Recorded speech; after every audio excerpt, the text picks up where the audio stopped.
Every beginner trader learns the same rule. Stochastic above 80 means overbought, sell. Below 20 means oversold, buy. The rule works beautifully in a sideways market.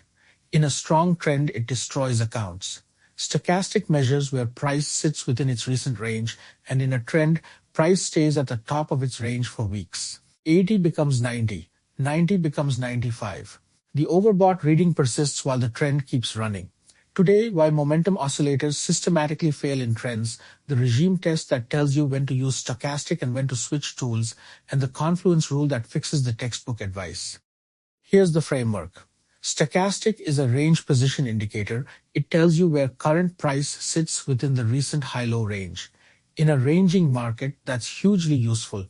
Price oscillates between high range and low range, and fading the extremes works. In a trending market, the indicator pins at one extreme for the duration of the trend.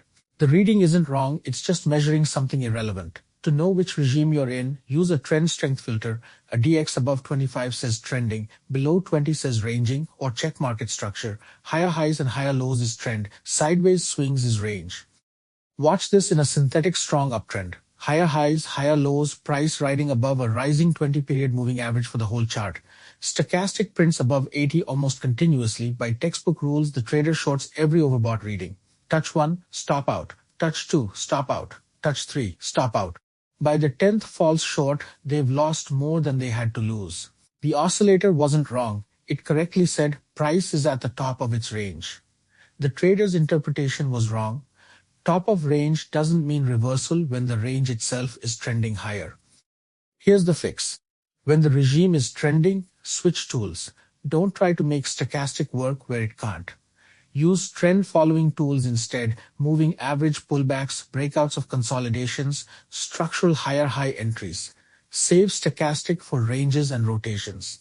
Pros change indicators based on what the chart is doing, not based on which indicator they like. The toolbox matches the conditions. The conditions don't bend to the tool. Now where stochastic actually works. A clean range, price bouncing between 101 and 109 for 40 bars, no trend. Stochastic prints above 80 at every range high and below 20 at every range low. Fading those readings with a Confluence filter only at the structural range boundary plus volume confirming produces a high probability mean reversion trade. Same indicator, completely different setup, completely different outcome. The regime determined whether the tool was useful. On a real chart, before opening stochastic, check the regime. ADX above 25 or clear trend structure says don't use the oscillator, switch to trend following tools. ADX below 20 or sideways structure says oscillator is valid. The single regime check up front prevents most of the fake signals that destroy beginning oscillator traders. The tool doesn't decide the trade, the chart decides which tool. Then you use it. So, stochastic above 80 doesn't mean sell. In a trending market, it means strength is persistent. Use the oscillator only when the chart is ranging, validated by ADX or structure. When the chart is trending, switch to trend-following tools. Same indicator behaves completely differently across regimes. Only the regime check lets you use it correctly. Subscribe for the full method and trade your own plan. Education, not financial advice.